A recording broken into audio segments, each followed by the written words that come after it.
Former Democratic presidential candidate Hillary Clinton underperformed relative to Barack Obama in 2012 among most demographic groups, according to new research published in the Journal of Political Marketing. People have long been interested in how different demographic groups vote in elections.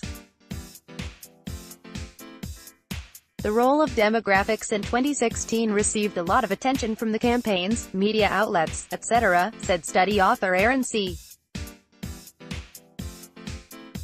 Weinschenk of the University of Wisconsin-Green Bay. In part, I think the fascination stemmed from the fact that the electorate in 2016 was the most diverse U.S. electorate in history, and many people thought this would be good news for Democrats.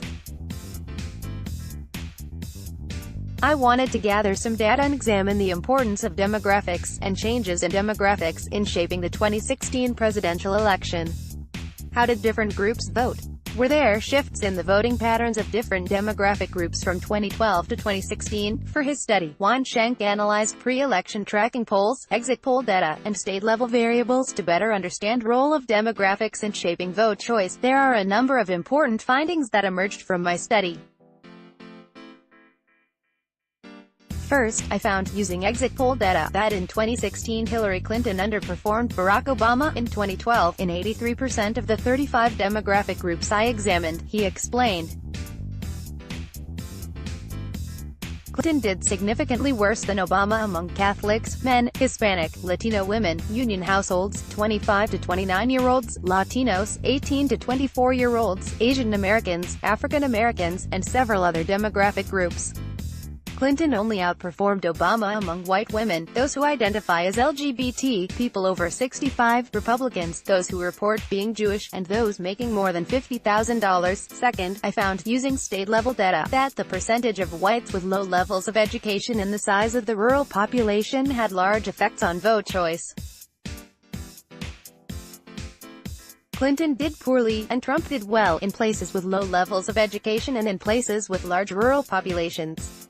Weinschenk told SciPost. Interestingly, I found that both of these variables were more strongly correlated with Democratic vote share in 2016 than in 2012.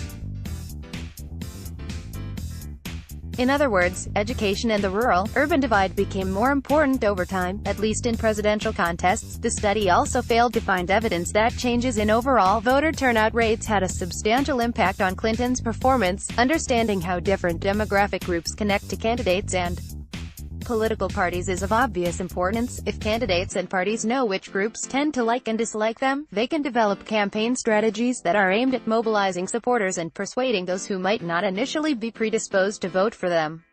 Weinschenk said. Mobilization and persuasion are, of course, two of the primary functions of political campaigns.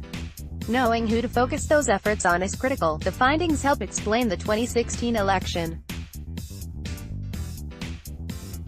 But there are still several areas for future research.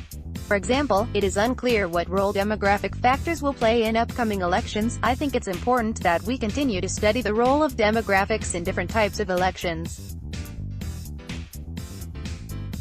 My study focused on presidential elections, but it would be interesting to see how the patterns that emerged in 2016 play out in the 2018 midterms, and in upcoming presidential elections.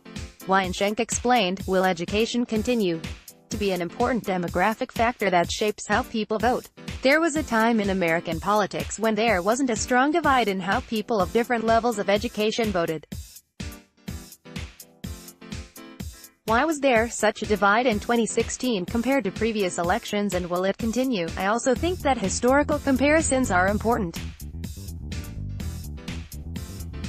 My study primarily compared the 2012 and 2016 presidential elections, but it would be really neat to take a long-term approach. By doing that, we might be able to see when particular demographic groups started aligning with or abandoning certain political parties. Weinschenk added, we already have some sense of why particular groups like or don't like certain parties, but I think we could get an even more nuanced picture.